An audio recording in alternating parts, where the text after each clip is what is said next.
Hey guys, मैं समाधान पाटिल स्वागत करता हूँ आपका मेरे चैनल फाइनेंशियली समाधान में। दोस्तों, आज के वीडियो में हम लोग बात करेंगे कि अगर आप लोग होम लोन लेने के लिए प्लानिंग कर रहे हो या होम लोन लेना चाहते हो या फिर आप होम लोन लेने के लिए सोच रहे हो, तो होम लोन लेते वक्त आपको किन किन चीज़ों पर ध्यान रखना चाहिए।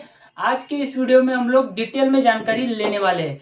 दोस्तों, वीडियो शुरू करने से पहले अगर आप मेरे चैनल पर नए हो और आपने अब तक मेरे चैनल को सब्सक्राइब नहीं किया है तो सब्सक्राइब कर दीजिए, ताकि जो भी इस तरह का नया वीडियो है उसका नोटिफिकेशन आपके पास आता रहे। तो चलिए वीडियो शुरू करते हैं। तो दोस्तों, होम लोन लेते वक्त सबसे पहले आपको जो चीज याद रखनी चाहिए या ध्यान देना चाहिए वो है आरओआई, यानी कि रेट ऑफ इंटरेस्ट, ब्याज दर। ब्याज दर होम लोन पे बहुत मायने रखता है, क्योंकि ब्याज दर से ही निर्भर है कि आप कितनी होम लोन लेते हो और उस होम लोन पर कितने साल के लिए कितना ब्याज भरते हो। उसमें आपको ब्याज दर अगर कम या ज्यादा होता है तो आपके जो राशि आप भरने वाले होते हैं उस राशि पे भी फर्क होता है। तो होम लोन लेते वक्त हमेशा ब्याज दर पर आपको ध्यान देना चाहिए। तो अब ये ब्याज दर पर ध्यान कैसे दोगे? अगर आप होम लोन लेना चाहते हो तो कोई भी एक बैंक या फाइनेंस कंपनी पे निर्भर ना रहो। अलग अलग बैंकों में जाइए, अलग अलग बैंकों के होम लोन के कोटेशंस निकालिए, अलग अलग फाइनेंस कंपनियों में जाइए, उनके कोटेशन निकालिए और सब कोटेशन लेने के बाद कंपेयर कीजिए कि कौन सी बैंक कितना होम लोन पर ब्याज दे रही है और कौन सी फाइनेंस कंपनी कितना ब्याज दर दे रही है। सबको कंपेयर करने के बाद आपको जो बैंक कम से कम ब्याज दर दे रही है उस बैंक पे आप आवेदन कर दीजिए। एक्सपेंसेस, ये एक्सपेंसेस भी होम लोन में बहुत इंपॉर्टेंट पार्ट है। अब ये एक्सपेंसेस एक्चुअल में होम लोन में होते क्या है? तो दोस्तों, ये जो एक्सपेंसेस होते हैं, तो सबसे पहले होम लोन में जो एक्सपेंस होता है वो होता है पीएफ। पीएफ यानी कि प्रोसेसिंग फी। ये अलग अलग बैंकों की और फाइनेंस कंपनियों की प्रोसेसिंग फी अलग अलग हो सकती है। तो प्रोसेसिंग फी नॉर्मली 1% से लेके 2% तक जाती है या फिर 0.50 पैसे तक भी जाती है। ये अलग अलग बैंकों की अलग अलग फी प्रोसेसिंग फी होती है। कुछ ऐसी कमर्शियल बैंक है उनकी लमसम फी होती है, जैसे कि 5,000 रुपया हो गया, 10,000 रुपया हो गया, ये लमसम प्रोसेसिंग फी रखते हैं।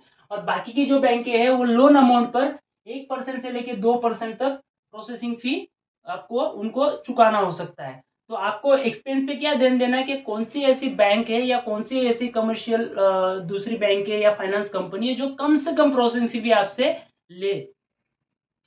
उसके बाद लीगल टेक्निकल का चार्जेस। अब ये लीगल टेक्निकल क्या होता है? जब भी आप प्रॉपर्टी खरीदते हो तो प्रॉपर्टी खरीदते हो बैंक देखती है कि जो प्रॉपर्टी आप खरीद रहे हो उसमें कोई लीगल इशू ना हो, उनके जो पेपर या दस्तावेज होते हैं वो क्लियर होने चाहिए। तो उसके लिए एक एडवोकेट्स होता है जो आपके प्रॉपर्टी का लीगल सर्च करता है कि प्रॉपर्टी सही में ओके, इसमें कोई इशू तो नहीं है।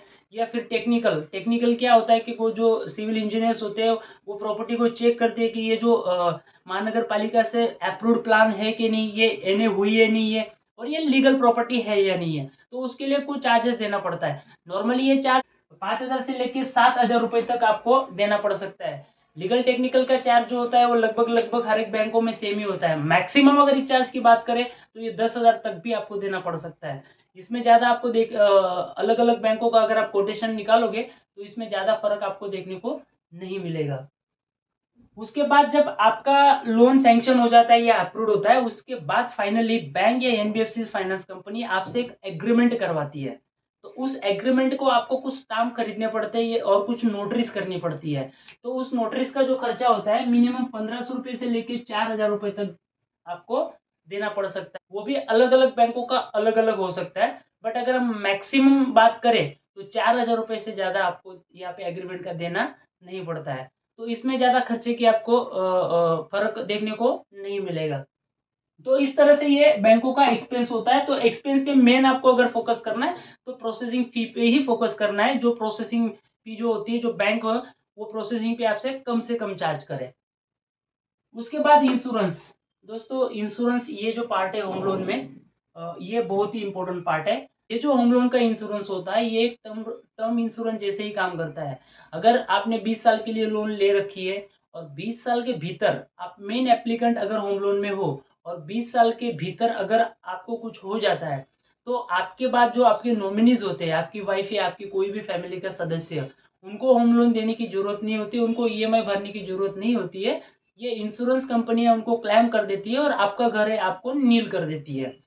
तो इस तरह से ये इंश्योरेंस होता है। अब ये इंश्योरेंस की अगर बात करें तो ये भी लोन अमाउंट के 1, 2, 3 या 3.5% तक आपको लोन अमाउंट का चुकाना पड़ता है। यानी कि 1% प्लस जीएसटी, 2% प्लस जीएसटी या फिर 4% प्लस जीएसटी। ये इंश्योरेंस भी अलग अलग बैंकों का अलग अलग होता है। तो इंश्योरेंस पे भी आप ध्यान दीजिए कि कौन सी बैंक जो है वो इंश्योरेंस आपको कम से कम दे रही है। ये जो इंश्योरेंस ये लोग इसका कैलकुलेशन निकालते हैं, ये आपके एज पर निकालते हैं। आपकी एज जितनी ज्यादा होगी आपका प्रीमियम भी उतना ही ज्यादा होगा। आपकी एज अगर कम होगी तो आपका प्रीमियम भी कम होगा। अब बात करते हैं foreclosure and part payment charges. दोस्तों ये फोरक्लोजर और पार्ट पेमेंट चार्जेस बहुत ही इंपॉर्टेंट है। फोरक्लोजर चार्जेस क्या होता है कि मान लीजिए आपने 20 साल के लिए लोन ली और 5 साल के बाद आपके पास कहीं से इकट्ठा पैसे आ गए और आप उस लोन को बंद करना चाहते हो, तो उसे फोरक्लोज कहा जाता है। और पार्ट पेमेंट क्या होता है कि आपकी 20 साल की लोन है और 2 साल के बाद मान लीजिए 20 साल के लिए आपने 20 लाख की ली है और 2 साल के बाद आपके पास 2 लाख रुपए की व्यवस्था हुई है। तो आप 20 लाख रुपए में 2 लाख रुपए अगर भरना चाहते हो तो उसे पार्ट पेमेंट कहते हैं। तो फोरक्लोजर चार्जेस क्या होते हैं कि आप कभी भी आपकी जिस भी बैंकों में या फाइनेंस कंपनी में लोन होम लोन होती है तो सैंक्शन लेटर पे लिखा रहता है कि फोरक्लोजर चार्जेस आपको इतने देने पड़ेंगे या फिर आपको फोरक्लोजर चार्जेस देने की जरूरत नहीं पड़ती है। तो उस पर आप ध्यान रखिए। जो जो बैंक या फाइनेंस कंपनी आपको फोरक्लोजर चार्जेस नहीं लेती है ऐसे ही बैंकों में आप लोग होम लोन करवाइए। क्योंकि हो सकता है कि आपके पास इन फ्यूचर कहीं से पेमेंट की व्यवस्था हो चुकी है या पेमेंट आपका कहीं से आने वाला होता है, लेकिन जब आप घर खरीदते हो उस वक्त पे आपके पास पेमेंट नहीं होता है। तो आप सोचते हो कि 4-5 साल होम लोन चलो फिर मेरा इकट्ठा पैसा आ गया तो मैं लोन को क्लोज कर दूं। तो फोरक्लोजर चार्जेस को आप ध्यान से देखिएगा सैंक्शन लेटर पे, या फिर जिस भी बैंक पे लोन करवाते हो तो उस बैंक के अधिकारी या एम्प्लॉय या फिर जिस भी एजेंट से आप लोन करवाते हो उनसे जरूर से पूछिए कि इसमें फोरक्लोजर चार्जेस है या नहीं है, और पार्ट पेमेंट हम जब भरेंगे उसमें हमें चार्ज लगने वाला है या नहीं है। तो ये चीज आप ध्यान से उस पर देखिएगा। तो इस तरह से होम लोन लेते वक्त आपको इन 4 चीजों पे ध्यान देनी चाहिए। तो अभी के लिए इतना ही, फिर मिलेंगे नए वीडियो के साथ, तब तक के लिए धन्यवाद।